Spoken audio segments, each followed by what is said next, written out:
काल प्रश्न विचारला की असीम सरोदे यांचा शिवसेनेशी संबंध काय आहे आणि त्यांनी खूप चांगलं उत्तरसुद्धा दिलं की शिवसेना उद्धव बाळासाहेब ठाकरे हा पक्ष सध्या संविधानिक गर्तेत सापडलेला आहे आणि लोकशाहीची हत्या करून जे कोणी सरकार स्थापन करणारे आहे त्यांच्या विरोधात हा पक्ष असल्यामुळे हा लोकशाहीची बाजू घेणारा पक्ष आहे आणि म्हणून मी इथे उभा आहे।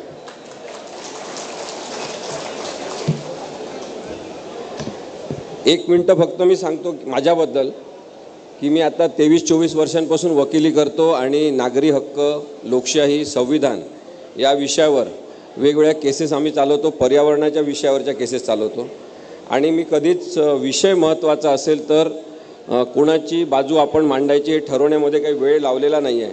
नेहमी आम्ही लोकशाहीची बाजू घेत वकिली करण्याचा प्रयत्न केलेला आहे।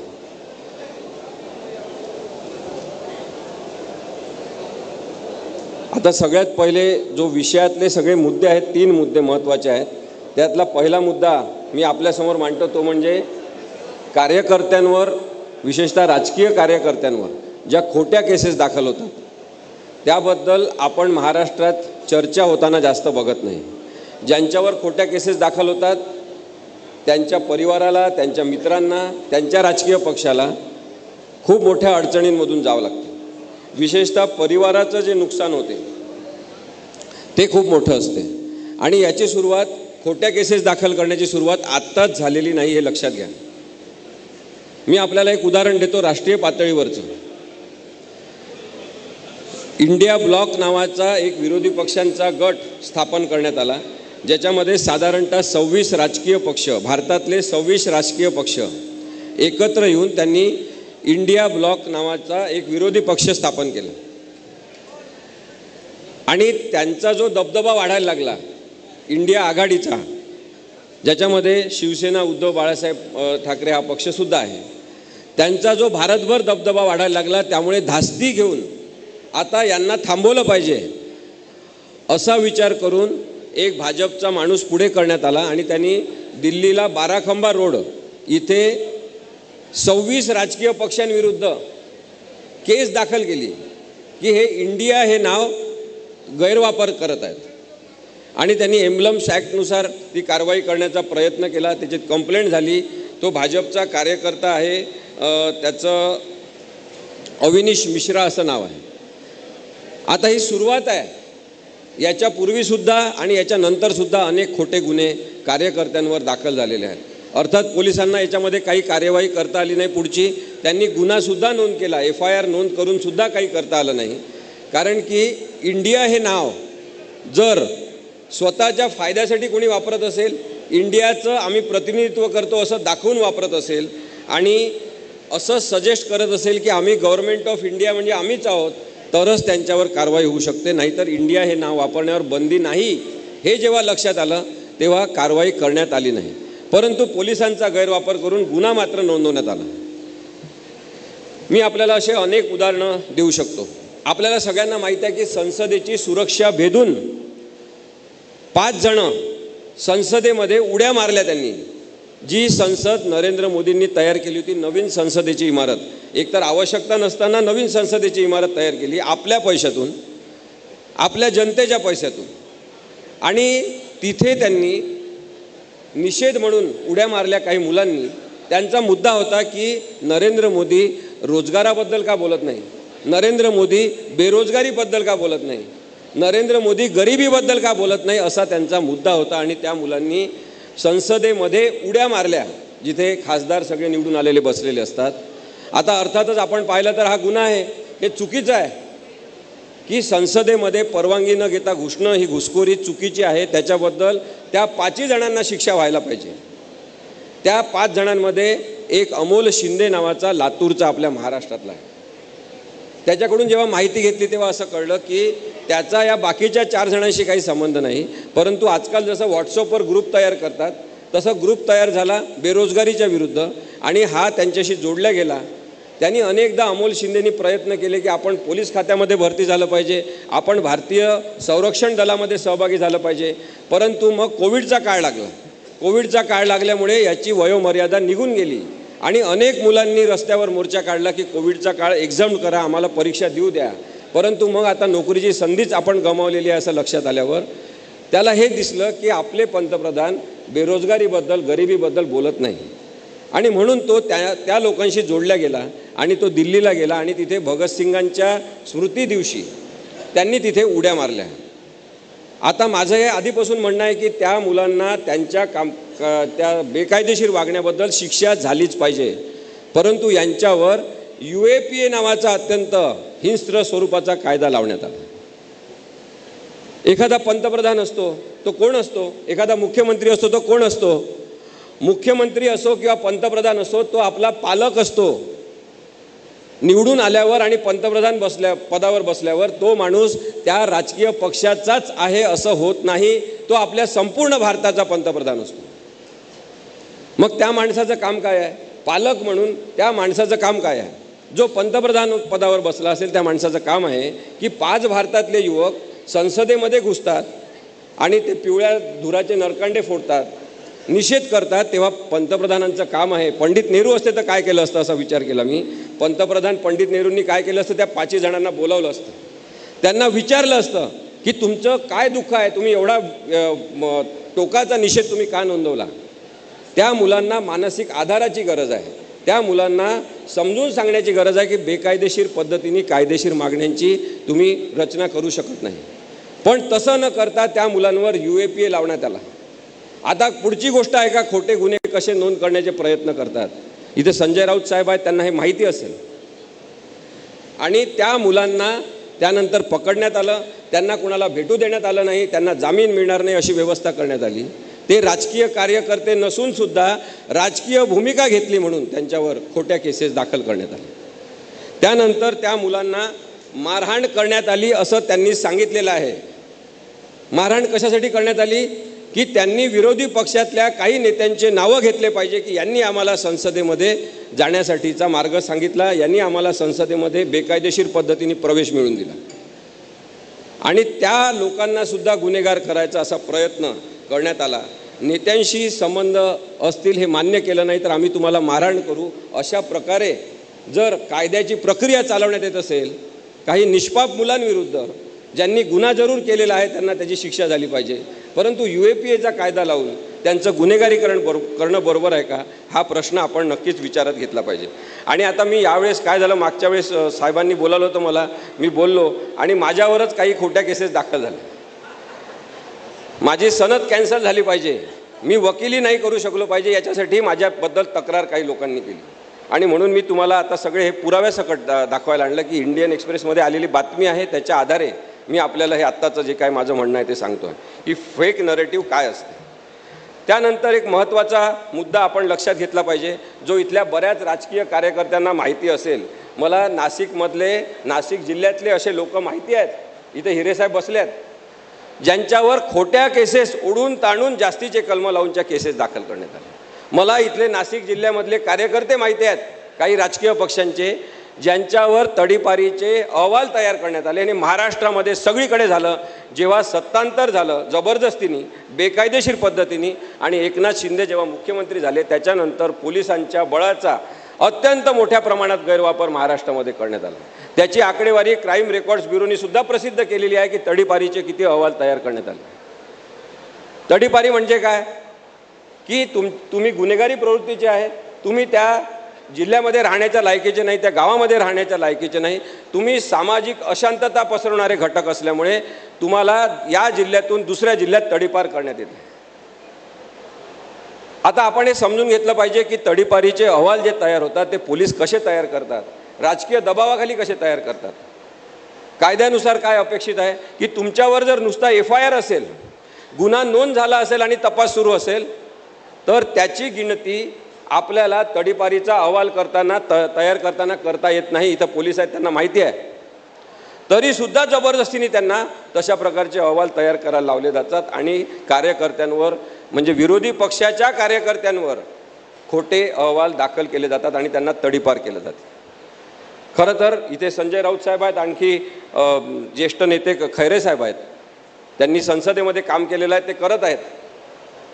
माझं तर म्हणणं आहे की तडीपारीबद्दलचा एखादा आधुनिक कायदा, या कायद्यामध्ये बदल करणारा तुम्ही सुचवा. तिथे अमित शहा आहेत, ते अनुभवी आहेत तडीपारीबद्दल. तडीपारी हा कायदाच आता लागू होत नाही, तो कायदाच आता चुकीचा ठरतो. कारण काय की आपला जो आता आधीचा समज होता, राजे महाराजे होते तेव्हा, संस्थानं होते तेव्हा, भारत स्वतंत्र नव्हता तेव्हापासून तडीपारी सुरू आहे. स्वतंत्र भारतामध्ये सुद्धा ब्रिटिशांनी तडीपारी कायम ठेवली होती, त्याच्या आधी नंतर ती कायम राहिली. परंतु तडीपारीचा जो उद्देश होता तो आता सफल होऊ शकत नाही. कारण की आता माध्यमं, तंत्रज्ञान एवढं विकसित झालेलं आहे की अत्यंत सुखात एका दुसऱ्या जिल्ह्यामध्ये राहून दुसऱ्या तिसऱ्या जिल्ह्यामधले सगळे गुन्हेगारी धागेदोरे त्या माणसाला हँडल करता येतात. त्यामुळे तडीपारीची संकल्पनाच आता कालबाह्य झाली पाहिजे. परंतु ती अजूनही ठेवलेली आहे राजकीय कारणांसाठी, की आपला विरोधी आवाज असेल, विरोधी पक्षातला एखादा चांगला कार्यकर्ता असेल, जो मनापासून काम करत असेल की हा पक्ष निवडून आला पाहिजे, तो पक्ष पडला पाहिजे, किंवा त्या पक्षातले लोक हे चोर आहेत, त्यांना आपण निवडून द्यायचं नाही, असं जनतेमध्ये सांगत असेल, त्या लोकांवर तडीपारीचे अहवाल तयार करून तडीपारीची नामुष्की आणली जाते. हे अत्यंत चुकीचं आहे. महाराष्ट्रामधला तडीपारीचा संदर्भातला अहवाल तुम्ही पाहिला तर आपल्याला दिसेल आकडेवारीनुसार की राजकीय कारणांवरून तडीपारीचे आदेश 2022 पासून जे देण्यात आलेले आहेत त्याच्याबद्दल खरं तर उच्च न्यायालयामध्ये एखादी याचिका दाखल करून आपण त्या सगळ्या तडीपारींना आव्हान दिलं पाहिजे. एक बदल्याच्या भावनेने राजकारण हे सुरू आहे. सतत आपण पाहिलेलं आहे की बदल्याच्या भावनेने राजकारण.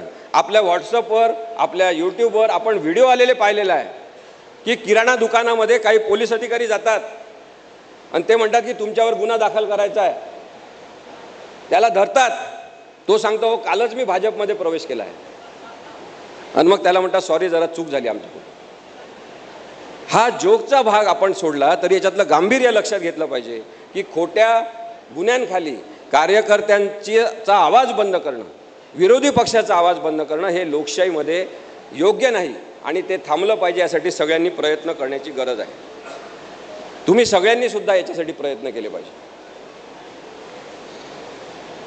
जेव्हा दिल्लीमधल्या निवडणुका होत्या विधानसभेच्या, तेव्हा त्या निवडणुकांच्या संदर्भातली आप आणि काँग्रेसमध्ये काही बोलणे सुरू होती.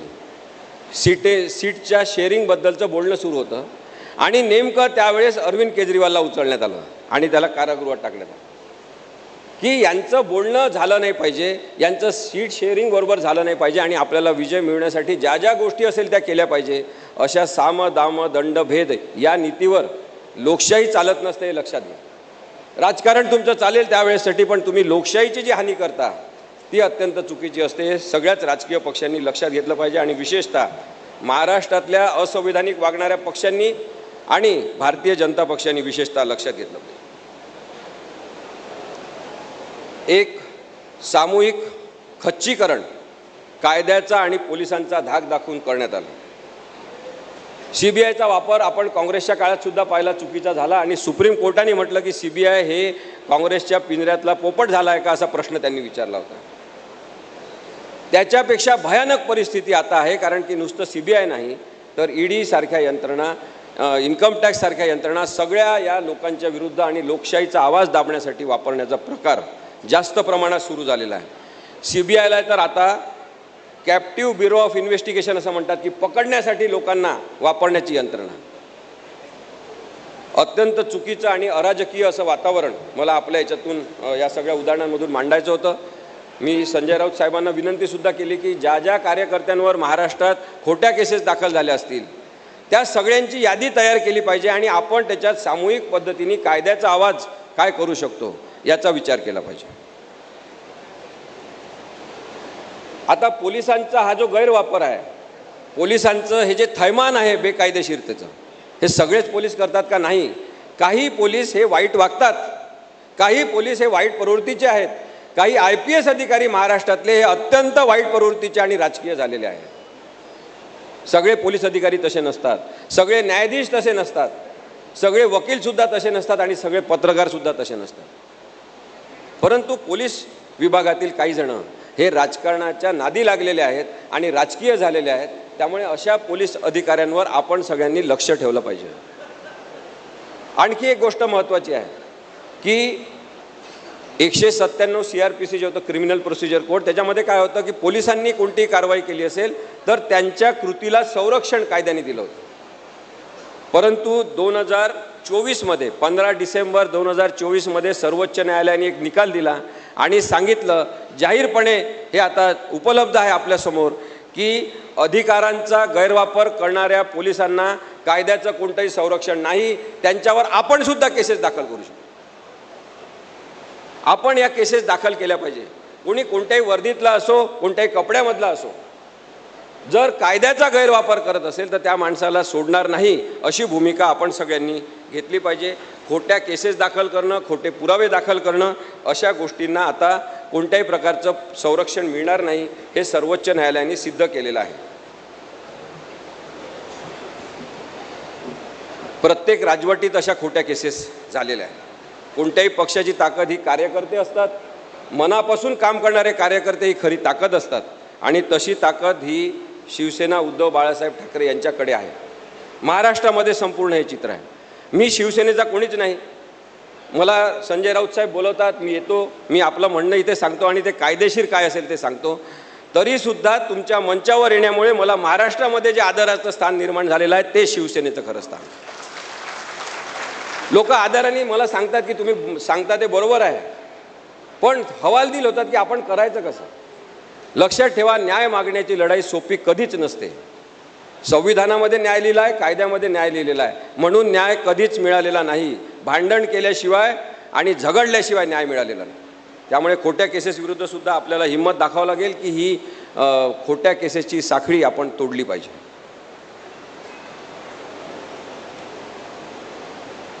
त्यानंतर फेक नरेटिव्ह हा एक विषय आहे जो आपण जरूर लक्षात घेतला पाहिजे. काही शब्द आहेत, तुम्ही लक्षात घ्या. एक आहे डिसइन्फॉर्मेशन, एक आहे मिसइन्फॉर्मेशन. चुकीची माहिती पसरवायची आणि चुकीची माहिती बरोबर म्हणून द्यायची, याच्यासाठी एक मोठी यंत्रणा उभी करण्यात आलेली आहे. मी मागच्या वेळेस सांगितलं कार्यक्रमामध्ये की भारतीय जनता पक्षाच्या काही अत्यंत वरिष्ठ नेत्यांनी, तुम्ही मला इथं स्टेजच्या खाली भेटा, मी त्यांचे नावसुद्धा सांगतो, त्यांनी यंत्रणा उभी केलेली आहे महाराष्ट्रामध्ये. पुण्यामध्ये एक मोठं ऑफिस केलेलं आहे एका कंपनीचं, जिथून दररोज सकाळी त्यांचा निर्णय होतो की आज कोणती खोटी माहिती पसरवायची आणि 12 वाजता नंतर खोटी माहिती पसरवणं सुरू होतं. असे काही टुकार पत्रकार जे 2-3 चॅनल चालवतात महाराष्ट्रामध्ये, ज्यांना त्यांच्या न्यूजपेपरमधून किंवा चॅनलमधून तेव्हा काढून टाकलेलं आहे, ते लोक आज काही चॅनल चालवतात आणि खोटी माहिती पसरवण्याचं काम करतात. त्यांना हा वरिष्ठ पदावरचा महाराष्ट्रातला माणूस भारतीय जनता पक्षाचा 10 लाख रुपये महिना देतो, लक्षात ठेवा. त्यामुळे खोट्या माहितीची किंमत खूप मोठी आहे, पण ती किंमत जेव्हा लोकशाहीला चुकवावं लागते तेव्हा आपल्याला बोलायला पाहिजे की आपण खोटी माहिती स्वीकारणार नाही. तुम्ही सगळ्यांनी सुद्धा ठरवलं पाहिजे की खोटी माहिती आपल्यासमोर येत असेल तर आपण क्लिक करून, अंगठा दाबून, अंगठे बहादर व्हायचं नाही, ती माहिती पुढे सरकवायची नाही. 1 मिनिट विचार करा की ही माहिती कोणाला देण्याची गरज आहे का. 1 मिनिट विचार करा की ह्या माहितीचा फायदा कोणाला होणार आहे. 1 मिनिट विचार करा की माहिती जे देत आहेत त्यांचा काय उद्देश आणि त्यांचा खरा चेहरा काय. तर आपल्याला विश्लेषणात्मक प्रक्रियेतून आपल्या डोक्याला नेता येईल आणि आपल्याला लक्षात येईल की आपण जर फेक नरेटिव्हपासून, म्हणजे खोट्या बातम्यांपासून, खोट्या माहितीपासून दूर राहिलो तर अनेक चांगल्या प्रकारची माहिती आपल्या डोक्यामध्ये आपण साठवू शकतो. हे जे काही चॅनलवाले 2-3 जण आहेत, ते काही पत्रकार आहेत, एक तर म्हातारा पत्रकार आहे दाढीवाला, त्यांच्याकडे पाहिलं का अशा आविर्भावात बोलतात जसं काही ते म्हणजे खोटी माहिती पसरवण्याचं कार्य जणू काही एक राष्ट्रीय महत्त्वाचं कार्य आहे. TV माध्यमं या पक्षांनी ताब्यात घेतलेले आहे आणि यांचे गुरु महत्त्वाचे, यांचे गुरु जे आहेत, जे अनेक वर्षापूर्वी होऊन गेले, त्यांचं नाव आहे पंडित हिटलर. पंडित हिटलर यांचे शिष्य असल्यामुळे खोटी माहिती वारंवार खरं आहे असं पसरवत जायचं आणि त्याच्यातून राजकारण करायचं, अशा प्रकारची प्रवृत्ती आहे. त्याच्यामुळे तुमच्यासमोर खरं तर मोठं आव्हान आहे की राजकारण नुसतं आता राजकारणासारखं करून चालणार नाही, तर आपल्याला सगळ्यांचे डोके शाबूत ठेवून ते राजकारण कसं करायचं याचा दुहेरी प्रयत्न सगळ्यांना करावा लागणार आहे. आपल्या सगळ्यांना माहीत आहे की असत्य म्हणजे अज्ञान आहे, पण वारंवार सांगितलेलं असत्य आणि खूप लोकांनी मान्य केलेलं असत्य आपोआपच सत्य म्हणून प्रस्थापित होऊन जाते आणि आपल्याला वाटतं की हेच सत्य आहे. मग महाराष्ट्रामध्ये सांगण्यात येतं की नाही आता की आमचे इतके आमदार आले, आमचा असा स्ट्रायकिंग रेट होता, एवढे आमदार आमचे लोकांनी निवडून दिले म्हणजे खरे आम्हीच आहोत, सत्य आमच्या बाजूने आहे. तसं नाही. केवळ बहुसंख्येच्या आधारे सत्यसुद्धा ठरवता येणार नाही, कारण की सत्याचे कपडे घालून असत्य फिरत आहे, लक्षात ठेवा. आणि म्हणून आपल्याला बौद्धिक पातळी वाढूच नये आपली, अशा प्रकारचे प्रयत्न करणारे सगळे घटक ओळखता आले पाहिजे.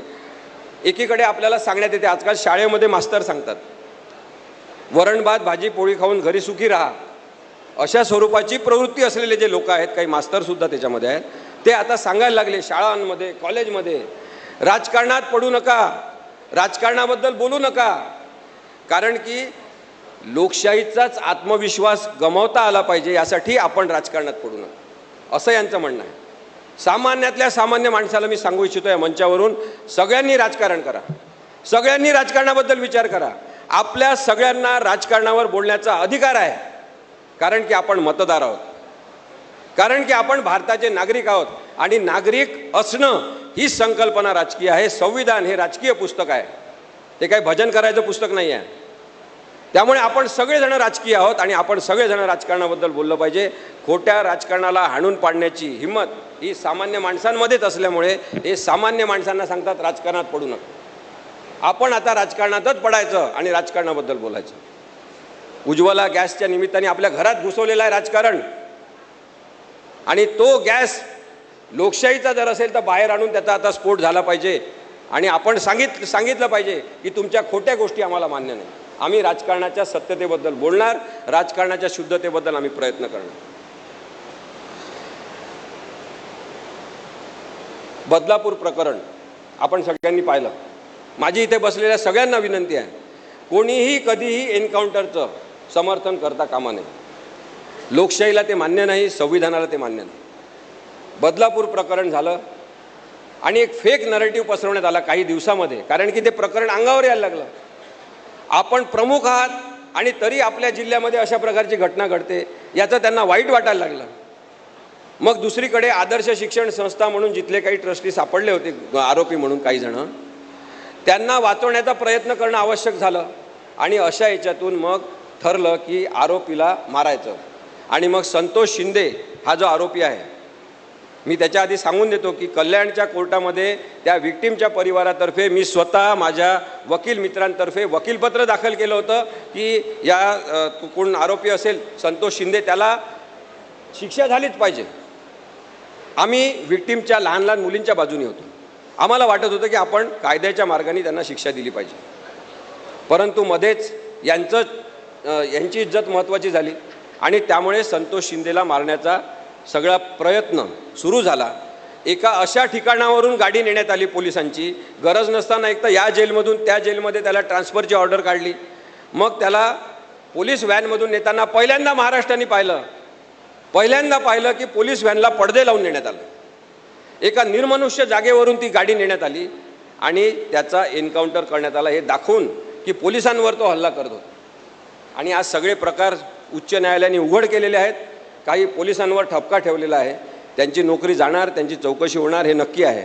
परंतु पुढचा विचार हा महत्त्वाचा आहे की पोलीस अशा प्रकारच्या बेकायदेशीर कारवाया करतात का, करू शकतात का? माझं म्हणणं आहे पोलीस अशा प्रकारच्या कारवाया करूच शकत नाही जोपर्यंत त्यांच्यावर राजकीय दबाव येत नाही. त्यामुळे एक फेक नरेटिव्ह आता पसरवलेला आहे की आम्ही संतोष शिंदेला मारलं कारण की आमचं लहान लहान मुलींवर फार प्रेम आहे. मग तेव्हाचे मुख्यमंत्री त्यांनी सांगितलं पोलिसांना काही ते बंदुका आम्ही खेळण्यासाठी दिलेल्या आहे का?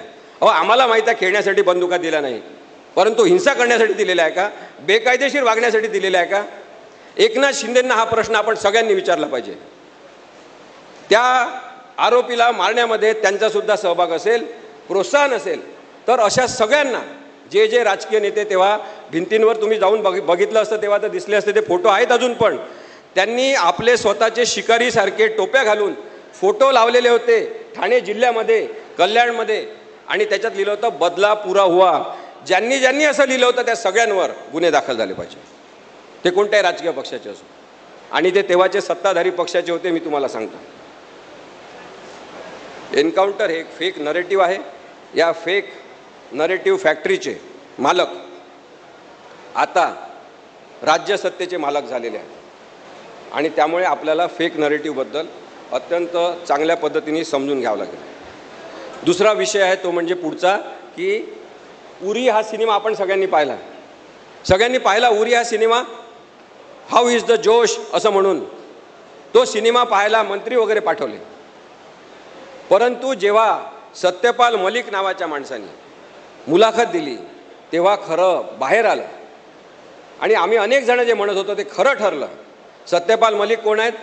सत्यपाल मलिक भारतीय जनता पक्षाचे अत्यंत ज्येष्ठ नेते, विश्वासू असे नेते होते आणि त्यामुळे त्यांना एकदा ते आमदार राहिले, दोनदा ते मेंबर ऑफ पार्लमेंट होते, त्याच्यामध्ये एकदा ते लोकसभेचे मेंबर ऑफ पार्लमेंट होते, तेव्हा ते युनियन मिनिस्टर होते, संसदीय कार्यमंत्री होते. त्यानंतर ते 6 वर्ष मला वाटतं जवळपास गव्हर्नर होते आणि एका राज्याचे नाही, 2 राज्याचे नाही, तर ते जवळपास 4 राज्यांचे राज्यपाल होते. एवढे विश्वासू असलेले सत्यपाल मलिक यांनी सांगितलं की सरकारच्या नाकर्तेपणामुळे आपल्या 40 सैनिकांचे जीव गेलेले आहे. आणि आपल्याला काय सांगितलं की जे सैनिक तिथे मेलेले आहेत पुलवामामध्ये त्यांच्या स्मृतिप्रित्यर्थ मतदान करा. सगळं बेकायदेशीर वागलेले आहेत, असंवैधानिक वागलेले आहेत. त्यांनी सांगितलं की अजित डोवालला मी कळवलं की अशा प्रकारे NIAचे जे प्रमुख आहेत की आपण अशा प्रकारे चुकीचं करत आहोत. तुम्ही लक्षात घ्या काय झालेलं आहे ते.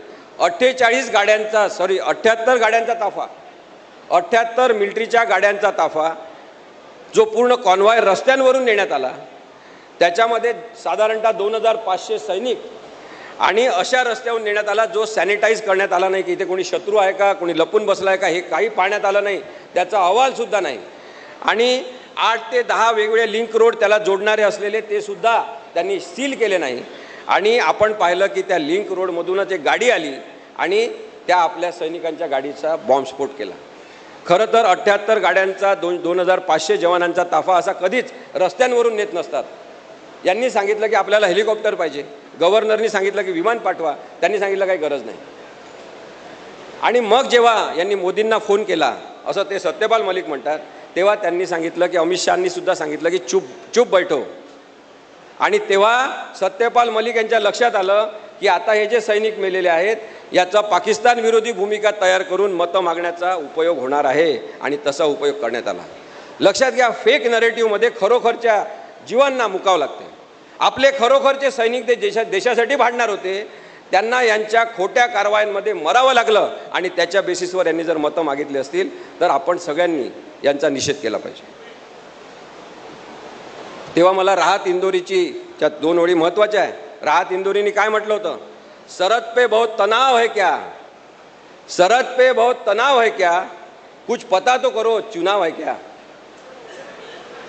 हे सगळं झालेलं नव्हतं तेव्हा खूप आधी राहत इंदोरीने म्हटलं होतं. ते आज सुद्धा जर लागू होत असेल तर आपल्याला अफवा हे एक अग्निशस्त्र आहे आणि त्याच्याबद्दल आपण अत्यंत सजगपणे विचार केला पाहिजे असं मला वाटतं.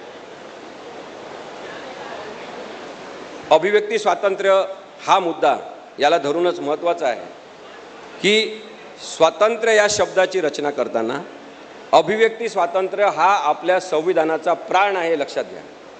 तुमचं म्हणणंच तुम्हाला सांगता आलं नाही, तुमचं काय म्हणणं आहे ते बोलताच आलं नाही, ते बोलूच दिलं नाही, तर त्या स्वातंत्र्याला काही अर्थ नाही. आणि त्यामुळे स्वातंत्र्य आपल्याला अभिव्यक्ती स्वातंत्र्य महत्त्वाचं आहे. आज काय झालेलं आहे बघा की अभिव्यक्ती स्वातंत्र्यावर खूप मोठ्या प्रमाणात हल्ले होत आहेत. सगळ्या बाजूनी चौबाजूनी हल्ले होत आहेत. एक ह्युमन राईट्सचा ह्युमन फ्रीडम इंडेक्स म्हणून आहे, त्याच्यामध्ये सांगितलं की भारत देश 2014 पासून सतत घसरण होत 108व्या क्रमांकावर गेला आहे अभिव्यक्ती स्वातंत्र्यामध्ये. इतकी वाईट परिस्थिती भारताची यांनी केलेली आहे. प्रत्येक ठिकाणी सेन्सॉरशिप आहे. ब्रिटिश लोकांनी सेन्सॉरशिपचा कायदा आणला की खोटं नाटक काही दाखवू नये म्हणून, पण त्यांनी आता त्यांच्या देशामध्ये सेन्सॉरशिपचा कायदा रद्द केला. त्यांनी फक्त आता सर्टिफिकेट देणं सुरू ठेवलं की आम्ही फक्त सर्टिफिकेट देणार की हा सिनेमा 18 वर्षाच्या खालील लोकांनी बघा, हा मोठ्या लोकांनी बघा, एवढंच सर्टिफिकेट देण्याचं काम त्यांनी आपल्याकडे ठेवलं. कोणाला जो सिनेमा पाहिजे तो काढा असं त्यांनी मुक्तपणे सांगितलं. तरीसुद्धा आपल्या इथे मात्र सिनेमांवर पाळत ठेवण्यात येत आहे. एक प्रकारे नाही म्हणण्याच्या हक्कावर हल्ला केला जातो. आपल्या सगळ्यांना नाही म्हणण्याचा हक्क आहे. काही आपल्या मर्जीविरुद्ध होत असेल, काही लोकशाही विरुद्ध होत असेल, काही संविधानाविरुद्ध होत असेल, तर हे चुकीचं आहे हे सांगण्याचा हक्क जो आपला आहे तो आपला हक्क काढून घेतला आहे. 134 घटना झाल्या ज्याच्यामध्ये पत्रकारांवर हल्ले झाले, फ्रीडम ऑफ स्पीचवर हल्ला झाला. आणि मी आपल्याला सांगतो, अशा एका घटनेमध्ये तर मी सुद्धा होतो आणि ती घटना याच्यामध्ये लिहिलेली आहे. 134 जवळपास हमले झाले पत्रकारांवर. पण कोण पत्रकार बोलले याच्या विरुद्ध, किती पत्रकार संघटना उभ्या राहिल्या याच्या विरुद्ध? कारण की यांनी पत्रकारांना सुद्धा, काही पत्रकारांना आपलं बटीक बनवलेलं आहे.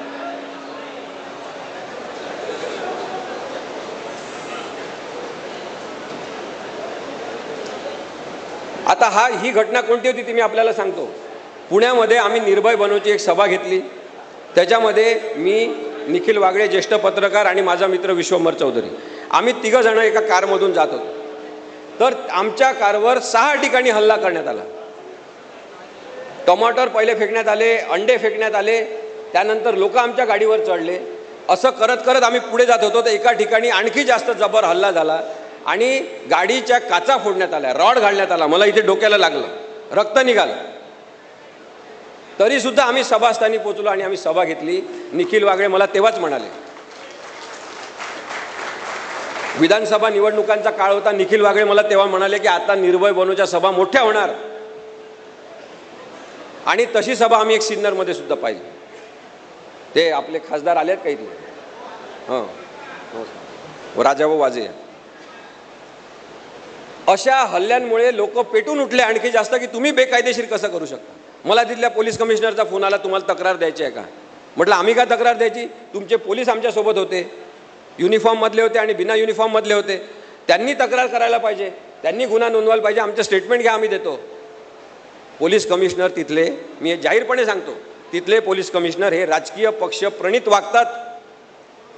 त्यांनी अत्यंत थातूरमातूर कलमांखाली गुन्हा नोंद केला. मी त्यांना म्हटलं 307 कलम लावा, आमच्यावर खुनाचा हल्ला झालेला आहे, खुनी हल्ला झालेला आहे, जीवे मारण्याचा प्रयत्न केलेला आहे. ते म्हणाले नाही, जीवे मारण्याचा प्रयत्न असा काही दिसत नाही, तसा पुरावा दिसत नाही. तुम्ही न्यायाधीश आहात का? तुम्ही साधे पोलीस आहात, पोलिसांनी पोलिसांसारखं वागलं पाहिजे, तुम्ही न्यायाधीश बनण्याचा प्रयत्न करायचा नाही. हे आपण सांगितलं पाहिजे आवाज चढवून.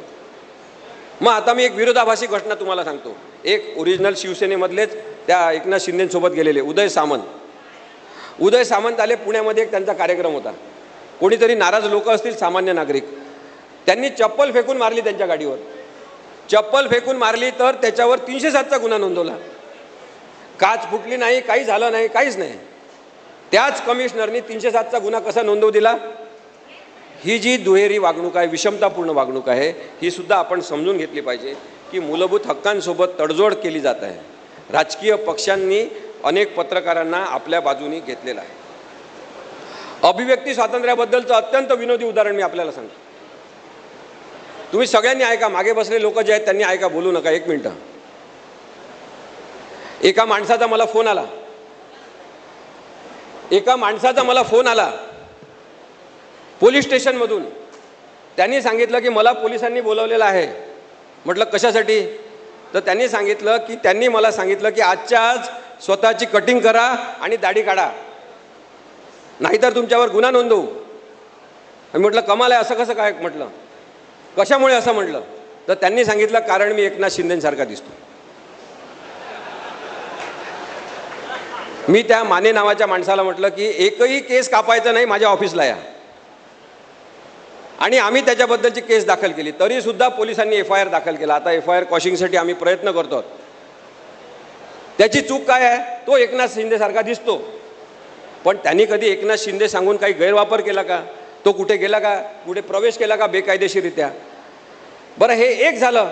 दुसऱ्या एका माणसाचं कळलं, सांगलीचा, ज्याचा तुम्ही डान्सचा व्हिडिओ पाहिला असेल. तो म्हणाला की मला सुद्धा पोलीस स्टेशनला बोलावलं, सांगितलं दाढी कट करा आणि कटिंग करा, नाही तर तुमच्यावर गुन्हा नोंदवणार. त्याच्यावर सुद्धा गुन्हा नोंद झाला. हे अत्यंत भयानक आहे, लक्षात घ्या. तुम्ही सगळेजण मोबाईल वापरता. एकदा साऊथ कोरियाचा किम जोंग युन याचं पहा. किम जोंग युन यांनी काय केलं आहे? साऊथ कोरियाचा त्यांनी जाहीरपणे सांगितलं, त्यांनी जाहीर केलं की माझ्यासारखी कटिंग कोणीच करायची नाही. त्यांनी 16 प्रकारच्या कटिंगसुद्धा जाहीर केल्या की ह्या 16 प्रकारच्या कटिंग सामान्य माणसं करू शकतात, माझ्यासारखी करायची नाही. आम्ही आमच्या पिटिशनमध्ये लिहिलं की जर अशा प्रकारे दाढी वाढवून केस तशा प्रकारचे करून तो जर माणूस एकनाथ शिंदेसारखा दिसणं हा गुन्हा असेल आणि त्याच्यानुसार त्याचं गुन्हेगारीकरण होत असेल तर हे महाराष्ट्रासाठी लांछनास्पद आहे, चुकीचं आहे. तुम्ही सांगा, सचिन तेंडुलकर सारखा दिसणारा माणूस आहे की नाही? संजय दत्त सारखा दिसणारा माणूस आहे की नाही? अनेक हिरो हिरोईन सारखे दिसणारे माणसंच नाही तर नरेंद्र मोदींसारखा दिसणारा माणूस आहे जो निवडणुकीच्या प्रचारात भाग घेतो. तो माणूस जोपर्यंत तुमचं नाव सांगून बेकायदेशीर कृत्य करत नाही तोपर्यंत तो गुन्हेगार नाही. हे पोलिसांना माहिती आहे, पण पोलिसांनी मला सांगितलं की आमच्यावर दबाव आला आहे, गुन्हा नोंदवणं आवश्यक आहे, तुम्ही त्यांना सोडून घ्या. केस अजूनही सुरू आहे. एवढ्या प्रमाणामध्ये बेकायदेशीरता महाराष्ट्रामध्ये आणण्यात आली होती आणि ती आता जास्त मोठ्या प्रमाणात वाढलेली आहे. ती बेकायदेशीरता जी आहे ती आता तिहेरी स्वरूपाची झालेली आहे. शेवटचा मुद्दा मी मांडतो आणि मग थांबतो. तो शेवटचा मुद्दा आहे राज्यपालांबद्दल. राज्यपाल भगतसिंग कोश्यारी होते. त्यांनी प्रचंड मोठ्या प्रमाणामध्ये बेकायदेशीर कामं केली. राज्यपाल आपलं काम करू शकतात, आपलं काम करणं ही अभिव्यक्ती आहे त्यांची, त्यांच्या जबाबदारीचा भाग जो असेल तो ते करू शकतात. परंतु राज्यपाल भगतसिंग कोश्यारी यांनी सातत्याने बेकायदेशीर कामं केले. त्यांच्याबद्दल मी मागच्या एका सभेमध्ये उद्धव साहेबांनी ते जनता न्यायालय ठेवलं होतं तेव्हा मी फालतू गव्हर्नर असं काहीतरी वाक्य वापरलं, फालतू राज्यपाल. त्याच्यावरून सुद्धा माझ्यावर केस दाखल झाली की तुम्ही राज्यपालांचा अपमान केला. इथे बसलेल्या ज्येष्ठ लोकांनी सांगावं फालतू हा शब्द असंसदीय आहे का? मग मी वाचत गेलो माझ्यावर आरोप झाल्यामुळे, तर मला फली नरिमन यांचं एक पुस्तक मिळालं ज्याच्यामध्ये फली नरिमन यांनी एक आर्टिकलच लिहिलं आहे. त्या आर्टिकलचं टायटल आहे रामपाल की काहीतरी नावाचा राज्यपाल होता, रामलाल निर्लज्ज राज्यपाल या नावाचा आर्टिकल आहे. तामिळनाडूचा राज्यपाल होता, सॉरी आंध्र प्रदेशचा. पण आता या परिस्थितीमध्ये आपण लक्षात घेतलं पाहिजे की कोणते शब्द आपण वापरले तर अचानक ते बेकायदेशीर होतात. आणि ज्या पद्धतीची संसदेमध्ये भाषणांची भाषा आहे, विधानसभेमध्ये ज्या पद्धतीची भाषणांची भाषा आहे, बाहेर ज्या पद्धतीने हे शब्द वापरत असतात ते सगळे शब्द चांगले असतात का? स्त्रिया बसलेल्या असतात आणि स्त्रियांच्या समोर याच्यात हे घालून देईन ते घालून देईन असं बोलतात. अहो, नुसतं अभिजात मराठीचा दर्जा देऊन चालत नाही. तुम्हाला मराठी कळली आहे का? तुम्हाला मराठी भाषेचा वापर माहिती आहे का? तुमच्याजवळ मराठी भाषेचे शब्द तरी आहेत का? आपल्याला सगळ्यांना दुःख झालं पाहिजे की सध्या शब्दांचे भिकारी असलेले लोक राजकीय नेते झालेले आहेत. त्यामुळे एक अत्यंत गंभीर गोष्ट म्हणून याचा विचार केला पाहिजे. राज्यपालांच्या विषयी मी आत्ताच्या निर्णयाबद्दल सांगणार आहे आणि मग थांबणार आहे. राज्यपालांना वेसण घालणारा निर्णय नुकताच सुप्रीम कोर्टाने दिलेला आहे आणि त्यांनी सांगितलं की राज्यपालांनी राजकीय हेतू प्रेरित वागायचं नाही. राज्यपाल हे तिथल्या राज्यव्यवस्थेचे मित्र असतात, मार्गदर्शक असतात, त्यांनी राजकीय भूमिका घ्यायची नाही. हा निर्णय देताना सर्वोच्च न्यायालयाने सांगितलं की कोणताही निर्णय घेत असताना राज्यपालांवर जरी स्पष्टपणे वेळेचं बंधन घातलं नसेल तरी त्यांनी साधारणतः 3 महिन्यात निर्णय घेतला पाहिजे आणि ती कालमर्यादा त्यांनी स्वतःसाठी नाही तर संविधानासाठी आखून घेतली पाहिजे. संविधानाचा आदर करणं हे जर राज्यपालांचं काम असेल तर त्यांनी संविधानिकच वागलं पाहिजे. याच्याबद्दल सुद्धा बातम्या आलेल्या आहेत. मग आता राज्यपालांना डिस्क्रिशनरी अधिकार असतात का, विशेषाधिकार असतात का? राज्यपालांना साधारणतः 7 प्रकारचे विशेषाधिकार असतात. याच्यामध्ये आर्टिकल 371 ते 371J एवढेच जे अधिकार आहेत ते त्यांचे डिस्क्रिशनरी अधिकार आहे. बाकी अधिकार त्यांचे विशेषाधिकार नाहीत. मग भगतसिंग कोश्यारींनी काय चुकीचं केलं होतं? या निर्णयाचा फायदा मी संजय राऊत साहेब आपल्याला सांगतो, अत्यंत महत्त्वाचा निर्णय झालेला आहे. आपण आपल्या सगळ्या पेंडिंग केसेसमध्ये सर्वोच्च न्यायालयात त्याचा वापर करायला पाहिजे. या निर्णयामध्ये जे सांगण्यात आलेलं आहे, एवढं थांबून मी थांबवणार आहे, एवढं झालं की थांबवणार, त्याने सांगायला येतील. तर विधानसभेमध्ये विशेषाधिकार जे वापरायचे राज्यपालांना, त्याच्यामध्ये 7च विशेषाधिकार आहेत ज्यांचा वापर राज्यपाल करू शकतात. इतर वेळी त्यांना विशेषाधिकार नाही. त्यांना मुख्यमंत्र्यांच्या किंवा काउन्सिल ऑफ मिनिस्टरच्या मंत्रिमंडळाच्या सल्ल्यानुसारच काम करावं लागतं. मग भगतसिंग कोश्यारींनी सगळ्यात बेकायदेशीर आणि असंविधानिक गोष्ट तेव्हा केली जेव्हा उद्धव ठाकरे साहेब हे मुख्यमंत्री होते. त्यांनी उद्धव साहेबांनी सांगितलं सुद्धा नाही, अशी शिफारस सुद्धा केली नाही की विधानसभेचं अधिवेशन बहुमतासाठी घ्या. त्या बहुमत चाचणीचं अधिवेशन राज्यपालांनी स्वतः बोलावलं. तो त्यांना अधिकारच नाही. म्हणजे तुम्ही लक्षात घ्या बेकायदेशीर पद्धतीने सरकार कसं पाडलं. त्यांना अधिकारच नसताना भगतसिंग कोश्यारींनी अधिवेशन बोलावलं, बहुमताची चाचणी घेतली. ती बहुमताची चाचणीच पूर्ण बेकायदेशीर होती. त्यानंतर रिजनेबल टाईमचा वापर केला पाहिजे असं सांगण्यात आलं. पण राहुल नार्वेकर साहेबांनी रिजनेबल टाईमचा कोणताही अर्थ आपल्या मनाला वाटेल तसा काढला आणि मॅटर पेंडिंग ठेवलं. जेव्हा सुप्रीम कोर्टाने परत सांगितलं की नाही आता 10 जानेवारीपर्यंत तुम्हाला निर्णय घ्यावा लागेल, तेव्हा त्यांनी कारवाई सुरू केली. त्यामुळे ज्यांना ज्यांना विशेषाधिकार आहेत त्या सगळ्या राजकीय पदांवरच्या सत्तेतल्या लोकांनी समजून घेतलं पाहिजे की तुम्ही बेकायदेशीर आणि असंविधानिक वागत असाल तर आम्हाला हे म्हणण्याचा अधिकार आहे की तुम्ही असंविधानिक आहे. आम्हाला हे म्हणण्याचा अधिकार आहे की तुम्ही संविधान विरोधी आहे. आम्हाला हे म्हणण्याचा अधिकार आहे की तुम्ही डॉक्टर बाबासाहेब आंबेडकरांचा अपमान करताय. संविधानिक विषय येतात तेव्हा केस सोडवण्यासाठी विलंब करू नये असं सर्वोच्च न्यायालयाने सांगितलेलं आहे.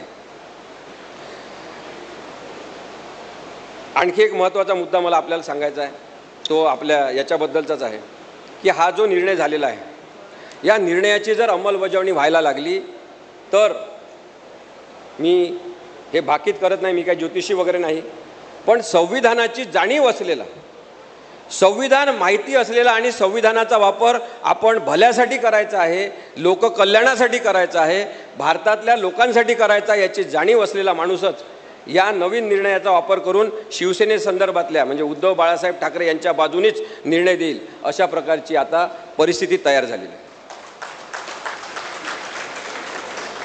आणि संविधान मानणारा असा माणूस, भीमपुत्र असलेला असा माणूस आता भारताचा सरन्यायाधीश होत आहे, जस्टिस गवई. आणि आपण अपेक्षा करू शकतो की साधारणतः जूनच्या शेवटच्या आठवड्यात किंवा जुलैपर्यंत जर शिवसेना कोणाची या संदर्भातला निर्णय जस्टिस गवई साहेबांनी दिला, महाराष्ट्रातलं सगळं राजकारण बदलून जाईल.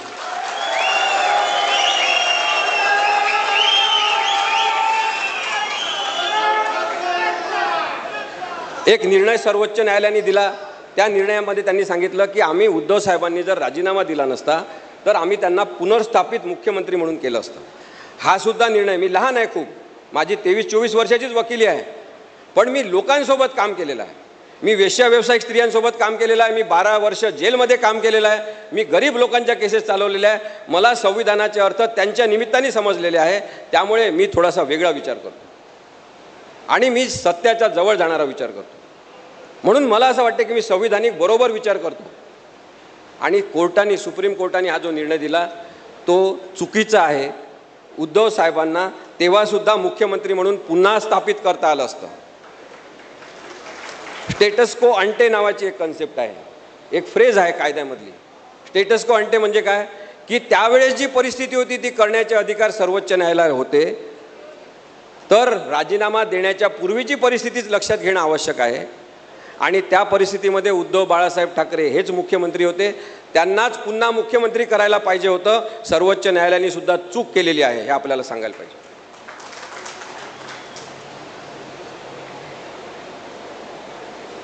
लोकांनी जे काही भावना व्यक्त केलेल्या आहेत त्या वाचण्यासारख्या आहे. सामना असेल, लोकसत्ता असेल, लोकमत असेल, तरुण भारत असेल, सगळ्या पेपरमध्ये लोकांनी हेच लिहिलं या निर्णयानंतर की राज्याचे संरक्षक आहेत राज्यपाल की राजकीय प्यादे आहेत. लोकांनी लिहिलं एक तरी स्तंभ शाबित असल्याचं सिद्ध करा. शेपट्या घालून बसले का तुम्ही सगळेजण? लोकांनी लिहिलेलं आहे, मी म्हणत नाही आहे. इथे नावं आहेत लोकांचे, मी कटिंग आणलेले आहे. एका माणसाने म्हटलं की सरकार या कमिशनची अंमलबजावणी करा आणि राज्यपालांवर तुम्ही लगाम लावा. राज्यपाल जर राष्ट्रपतींचे एजंट असतील, हस्तक असतील, त्यांचे मित्र इथले म्हणून काम करत असतील, मीडिएटर असतील तर त्यांनी तेवढंच काम केलं पाहिजे. भगतसिंग कोश्यारींनी लोकशाहीचं नुकसान केलेलं आहे, लक्षात घ्या. आणि हे त्यांनी स्वतः केलेलं नाही, त्यांना वरिष्ठ पातळीवरून त्याच्यासाठी नेमण्यात आलं होतं आणि म्हणून हा काळी टोपी घालून इथे महाराष्ट्रात फिरत होता. एका माणसाने म्हटलं की राज्यपालांच्या मनमानीला पायबंद बसला पाहिजे. एकाने सांगितलं की हे राज्यपाल नव्हे, हे सत्ताधाऱ्यांचे गुलाम आहेत. आणि अपेक्षाभंग राज्यपालांनी अनेकदा केलेला आहे असं सुद्धा लोकांनी सांगितलेलं. मला शेवटचा मुद्दा हाच मांडायचा आहे की आपण अभिव्यक्ती स्वातंत्र्याबद्दल बोलत असताना एक लक्षात ठेवलंच पाहिजे की अभिव्यक्ती स्वातंत्र्य असो किंवा कोणतंही स्वातंत्र्य असो, ती जबाबदारी आहे. आपण जबाबदारीने त्या स्वातंत्र्याच्या हक्काचं पालन केलं पाहिजे. मला सुद्धा, आपल्याला कुणाला सुद्धा काही बोलण्याचा हक्क नाही, विश्लेषण करण्याचा आपल्याला हक्क आहे. मी आता सर्वोच्च न्यायालयाच्या निर्णयाचं विश्लेषण केलं, मी चुकीचं केलं का? मी सर्वोच्च न्यायालयाचा अपमान केला का? नाही, मुळीच केला नाही. लोकांना एक भ्रमाच्या अवस्थेत टाकलेलं आहे, भीतीचं दडपण वाढवलेलं आहे लोकांवर की कोर्टाबद्दल काही बोलायचं नाही. मी आपल्याला आज सांगतो, सर्वोच्च न्यायालय असेल, उच्च न्यायालय असेल, त्यांच्या न्यायाधीशांबद्दल न बोलता त्या न्यायनिर्णयाबद्दलची चिकित्सा करणं, विश्लेषण करणं, त्याच्यावर टीका करणं, तो निर्णय चुकीचा असेल तर चुकीचा आहे असं म्हणणं, हा आपल्या सगळ्यांचा अधिकार आहे. ती अभिव्यक्ती आपण पाळली पाहिजे, पण त्याचबरोबर जबाबदारी पाळली पाहिजे की आपण कोणाबद्दल वाईट बोलणार नाही, आपण वाईट शब्द वापरणार नाही, स्त्रियांच्या संदर्भात आपण कोणत्याही प्रकारची मानहानी करणारे वक्तव्य करणार नाही, आपण कोणालाही शिवीगाळ करून उत्तर देणार नाही. अभिव्यक्ती स्वातंत्र्याबद्दल सांगत असताना मला राजकीय कार्यकर्त्यांना सांगायचं आहे की तुमच्या विरोधी काही जण मत व्यक्त करतील फेसबुकवर, ट्विटरवर, इंस्टाग्रामवर, कुठे पण, त्याला उत्तर द्यायचं असेल तर चांगल्या शब्दात द्या, शिवीचा एकही शब्द वापरायचा नाही. लक्षात ठेवलं पाहिजे आपण की जे संघाचे लोक आहेत, जे भारतीय जनता पक्षाचे आहेत, त्यांचं हे काम आहे की आपल्याला चिडवणं, आपल्याला बिथरवणं आणि आपल्या तोंडून वाईट शब्द काढणं, ज्याच्याकडून ते टीका करायला लागतील. या संमेलनामध्ये इथे काही जण त्यांचे सुद्धा लोक आले असतील, म्हणजे ते पाठवत असतात असे लोक ते पाठवत असतात की तिथं काय काय सुरू आहे ते जाऊन ऐका. ते संजय राऊत साहेब काय म्हणतात, खैरे साहेब काय म्हणतात, तिथे उद्धव साहेब येणार आहेत ते काय म्हणतात, हे सगळं सांगा. नंतर हे व्हिडिओ परत परत पाहिले जातात. यांच्यामधलं चुकीचं वाक्य कोणतं काढायचं, कोणता गुन्हा नोंदवायचा का, याच्यासाठी यांची टीम बसलेली असते. त्यामुळे आपण सगळ्यांनी लक्षात ठेवा की घाबरायचं बिलकुल कारण नाही. आपण अत्यंत प्रामाणिकपणे संविधानाची बाजू मांडत राहिली पाहिजे. उद्धव बाळासाहेब ठाकरे आणि ही शिवसेना ही संविधानाच्या बाजूने आहे, म्हणून मी इथे उभा आहे. आणि मी जसं सांगितलं तसं पुन्हा एकदा सांगतो की साधारणतः जून जुलैच्या महिन्यामध्ये जस्टिस गवई साहेब हे महाराष्ट्राचं राजकारण बदलू शकतात. धन्यवाद.